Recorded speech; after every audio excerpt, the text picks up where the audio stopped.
Okay, yeah, I think it's time to call it, bro. I think Drake is completely washed. Y'all niggas read the title. I think I've just never seen so much cope for one artist. So everybody probably already knows Drake dropped a album with PND, and I'm gonna go ahead and get my biases out the way, bro. I do not like PND. Party Next Door. The nigga can't sing for shit. Niggas kept getting mad at Drake for stealing this nigga's record, bro. I applaud Drake. I applaud Drake cause stop wasting records on this nigga, bro. Them shits was not popping off if Drake wasn't singing them, bro. Like he's a one nigga where I'm like, all right, Drake, you did you did your shit, bro. You did your shit by not allowing this nigga to release those fire ass records that are absolute hits with this nigga's terrible ass singing. Keep that nigga in the workshop, bro. Keep him in what they call it, the OVO work, whatever. Keep him there, nigga. Keep him in the basement. Just write melodies that what Kendrick say. He likes the melodies. Write the melodies that Kendrick likes, bro. We not trying to hear you sing. So and I just want to put this in perspective. So after losing the biggest beef in rap history to Kendrick Lamar, the nigga recorded a hit record calling it a PDF, won 5 Grammys off of it. I don't even know how you do that. I don't know how you get awarded for just hating a nigga so badly. I don't know. The Grammys apparently respected the art within that and gave the nigga 5 Grammys. That's crazy in its own right. Then the nigga was allowed to go perform at the Super Bowl in front of pretty much the entire world and call you a PDF. They didn't even care that you were suing niggas, Drake. They didn't even care. They didn't even care. They not only allowed that nigga to call you a PDF, they allowed him to look directly into the camera as he did it, gang. Understand. Understand what's going on here, bro. They didn't even care that you were suing niggas. They were they were gladly going to take that lawsuit just to have that nigga perform that song, cause that's how fire that's how hot the nigga is right now. That's how fire the record is, gang. And your solution was to come back with some mid ass record with PND. And I guess I can kind of understand the logic. He doesn't want to release a solo album because if that shit flops, then he's completely done. If he drops an album with another nigga, at least he can say, "Well, it's a collab album. It's a, it wasn't for everybody type shit." But he kind of has to take his time with that solo album. So well, regular nigga would probably just go away and lock in the studio, with 40 or something, and keep Party Next Door in the basement, at best writing some melodies, but a regular nigga will lock in. But this nigga, I guess he just didn't want to go away. Like he wanted to drop something immediately because of his ego, and that type of shit is obviously the death of Drake. You gotta feel bad for P and D too. Like though he finally gets an album with Drake, and it's when the nigga's literally at the worst in his career. It's like there's not even no clout to really get from this. Like niggas is checking it out now, but niggas is not really like on that type of shit. Like Drake is not popping right now, bro. Imagine after all these years of getting your record stolen, writing for this nigga, bro. Your solo career is just dwindling. And then now Drake hollers at you to do a collab album. Like, damn, I almost feel bad for the nigga if he wasn't such a shit singer. Like, I can't even feel too bad for him. Like, he didn't deserve to have those records. I don't care if he wrote them or not. Now, imagine finally getting to do a record with Drake, and that nigga kicks you off of your own record. It's like, I'll say one good thing about this record that Drake and Party Next Door released. There's not a lot of Party Next Door, so that's good. Matter of fact, I think there's like 6 whole records with just Drake. Like, and there's like one single record with the Party Next Door, just himself. So that's a plus right there. You know what I'm saying? You have to bump up the album's rating just for that, just for the lack of P and D on his own album. Like you would think it's supposed to be like half and half. Like hell nah, bro. Hell nah. Imagine Party Next Door just sitting there penning records, and then he's like, all right, this is my part. All right, this is Drake's part, and Drake's like, actually, I'm gonna need some of your part too. I'm gonna need some of your part too, gang. Like, that's tough. At least he got to sing a little bit of his own records though. So, that's a plus. That's improvement. You at least got to sing like some of it. But damn, bro, that's really crazy that this nigga like 1/3 of an entire album he's not even on, and then the tracks he's on, he's like kind of sort of on there. Like, uh, it just I would feel bad for PND if he was like a better artist. This record would probably be this record just not it, bro. Like I think the only artists that he could record with, or the only few artists that he can record with that could save him, don't fuck with him anymore. The Weeknd would be a good one. Future. There's another artist that I'm kind of thinking about, but that nigga's kind of gone a little bit crazy. You know what I'm saying? You can comment if you know who I'm thinking about. You can comment his name, but those are the only people who could probably save him. But they don't really rock with him anymore. So the nigga had to call out to P&D. But I'm like, there still had to be like some other artists that you could do a collab album with that are better than fucking Party Next Door. Like, keep that nigga in the basement. Never let that nigga sing ever again, bro. Drake, take his records. Steal his records, bro. Put that nigga in the 360 and steal his records. Like, please, I beg of you. Never make him sign a contract that he never gets to sing again. He only gets to sing on demos, please. So the best part of this whole entire situation is the cope that comes with this out. So the first day the shit released, the first, that Thursday night, Drake fans are having a grand old time. You know what I'm saying? And then, what I'm saying, a little bit on, that Friday too, they're having a good old time. Numbers is coming in, shit's looking alright. You know what I'm saying? They're having a little fun. Some people are a lot of people are calling the shit trash or whatnot. But outside of that, and I don't think this shit's trash. It's not anything to. It's like I feel like nothing towards this shit, bro. Like it's too mediocre to be trash. Like I can't even sit there and gather any thoughts to care about it enough to call it trash. So, but a lot of people are calling it trash. Some people are trying to act like it's the greatest thing ever when it's hard. It's hardly that. It's hardly reinventing the wheel. Not that it needs to be, but let's. It's nothing that special. But you know what? It was enough to get Drake back to like the number one stream artist. And so Drake fans were happy for a day until like the next day came, and then like he went back to being the number two most streamed rapper or artist. I'm not sure underneath Kendrick Lamar. So sucks for him. Young Thug, I don't know. Young Thug probably got it ratioed by now because he said he was like, damn, the boy's back to number one type shit, dick sucking and whatnot. So he's probably gotten ratioed by now. Uh, they're after that first day, which you think people would understand it. You can't just start dick sucking off the first day. You gotta wait to see how people treat the album. Like it doesn't matter what people say about it on the first day or their first reactions. What matters is they keep listening to the record and whatnot. But it it looks like based on statistics, the album's not finna do what the Drake fans needed to do, and boy, they are online coping like a motherfucker, bro. I promise you. So you got Drake fans who are either trying to convince the world that this album's good, never a good sign. They realize that the album's not going to do the numbers it should do. Kendrick Lamar's album I think just did 237K in a week type shit. So yeah, if Drake's album doesn't do at least that, that's going to be embarrassing. Which it looks like is the projections are probably not going to be that high. So they're already starting to make conspiracies and whatnot. You have this certain niggas who are saying, "Oh, Drake's or Kendrick's botting. He's botting not like us, Luther, all these other records and whatnot. Oh, how's not like us all of a sudden going number one in the UK, and Drake just announced this and that and what all these kind of like, if I'm being honest, unhinged conspiracies. My favorite conspiracy though is Drake fans complaining about Drake's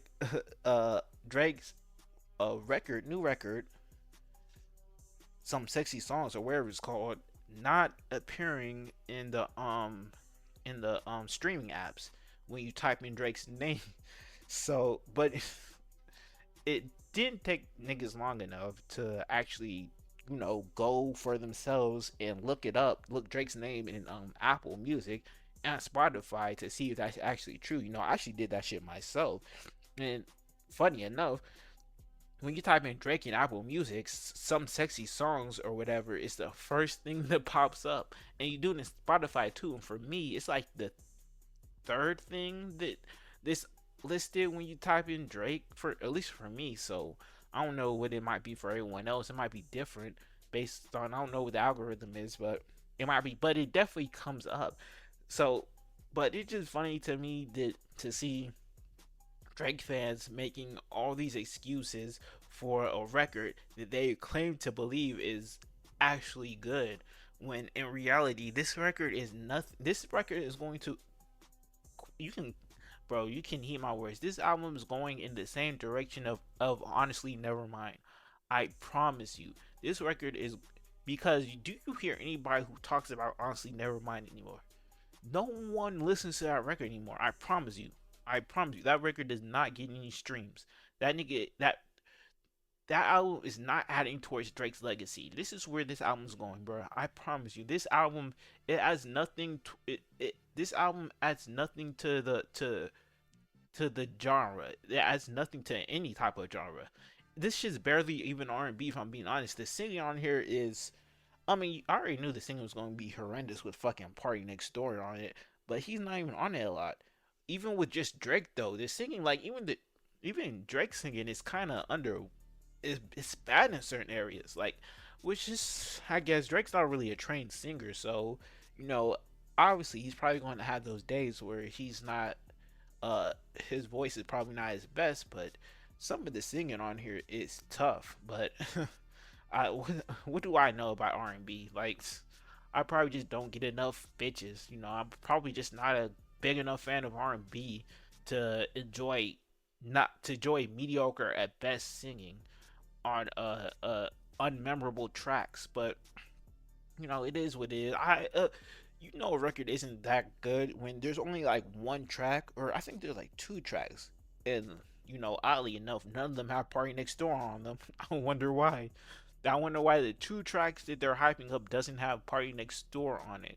But it's like, it's when there's only like two tracks from a 21 track album. It's not a good record.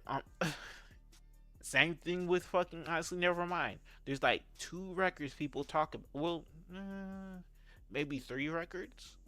There's like three records people talk about, bro. And even those records, it's like only one of those we still kind of talk about. You know, obviously the one with 20, the song with 21 Savage.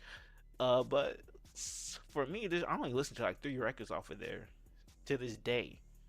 To this day, and I can already tell you, there's probably like, I ain't gonna lie, I'm not really fucking listening to any records off of this new Drake Party Next Door album. It's nothing. It's nothing. It's nothing. It's nothing special. It, that's just kind of what it is, bro. And I think this was a bad move on Drake's part. I think honestly, the like I said earlier, the better move would have been to uh go away for once in your life. Lock in with 40. Not with, you know, don't lock in with all these other fucking artists. Don't lock in with like Lil Yachty and all the other stupid ass ghostwriters and pump out bullshit music. Lock in with 40, just you and him. Lock in, bro, and maybe some actual talented artists and whatnot. You know what I'm saying? You can keep Party Next Door in the basement type shit, but you know, just you and 40, y'all lock in, make a incredible album this undeniable. That's what you need. You really can't just drop, you can't just lose the biggest rap beef of all time by widely margins. Like, you got embarrassed. Let them niggas sit there and say, damn, you got diss so hard, we gotta give this nigga a Grammy and let him perform at the Super Bowl. You can't let that shit happen and come back with with a mediocre ass album. You need to come back with something that's undeniable, bro. Some sexy songs, I don't care what Drake fans want to say, some sexy songs isn't undeniable album. Sorry, y'all can. There's niggas who are calling it trash. You need to make an album where niggas look stupid calling an album trash. Sorry, cause there's obviously going to be niggas who just don't like Drake and they're going to call shit trash. But you need an album where it's like, you look stupid calling this shit trash. You know, you need a Nothing Was the Same. You know, niggas will look if you came back with a Nothing Was the Same type album, niggas will look goofy trying to call that honestly, you need to come with an album better than that if we're gonna keep it a stack. But this shit was not it, bro. I don't care what no Drake fans want to say. Them niggas is dick suckers. They're on fucking Twitter looking for every excuse. Them niggas was cheering that Drake was back number 1, nigga. They were sitting there bragging like, "Oh, this record's gonna go number 1. Look at how much this shit's streaming." And then the next day came, and the numbers weren't looking as good as they thought. And now they're on fucking Twitter making all kinds of excuses as to why the numbers aren't going to be what they're supposed to be. Niggas made their whole entire career about the numbers. What does nigga tell Kanye? Bet not make it about the summer. Bet not make it about the numbers. That's all I know. I forget what he said. He said, I don't know, whatever on that one song on CLB. You can't make your whole entire career about numbers and you're the numbers guy and ain't nobody fucking with you. You got the summer unlocked, you got the numbers unlocked, and the numbers aren't numbering right now. So now niggas got all kinds of excuses because that was their last thing. That was their last thing, and now they're getting whooped by fucking Kendrick Lamar, nigga. And now they're fighting to try to. Drake fans are sitting there on literally on Twitter trying to get niggas to stream the album while they're sleeping type shit. Like them niggas is fighting to beat the streaming numbers of an album that came out in 2024. Shit's crazy, bro. Album that came out months ago. They're struggling to outsell that album. Crazy work, crazy work. But y'all sit here and try to convince me that Drake is not washed. This nigga is beyond washed. This nigga, and until further notice, he is washed. And y'all niggas gonna stop trying to dick ride this nigga, try to defend him in every single term. No, the nigga needs to hear this, bro. The nigga, it is what it is. He lost, and the shit's going to be embarrassing when the first week numbers come in, bro. I promise you. You got niggas like Azalea Banks already saying shit doesn't make sense because who the fuck is bumping GNX on Valentine's Day? Well, you know what? I can probably guarantee that whoever was getting active on Valentine's Day, their first choice, if they are going to play music to, spice up the situation, their first choice probably isn't going to be fucking some sexy songs by fucking Drake and Party Next Door. Nigga, not everybody wants to hear some mediocre and blatantly terrible singing while they're doing what they do. It's like, damn, we could put on some fucking Marvin Gaye, we could put on some Keith Sweat, heck, even R. Kelly. But you know what?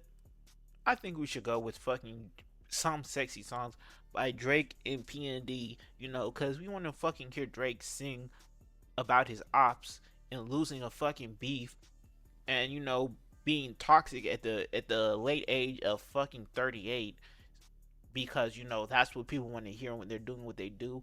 Don't and this, by the way, I also say this is not no grown man ass album, bro. This is probably some shit that some teenagers will fucking play, bro. Which sounds about right for Drake.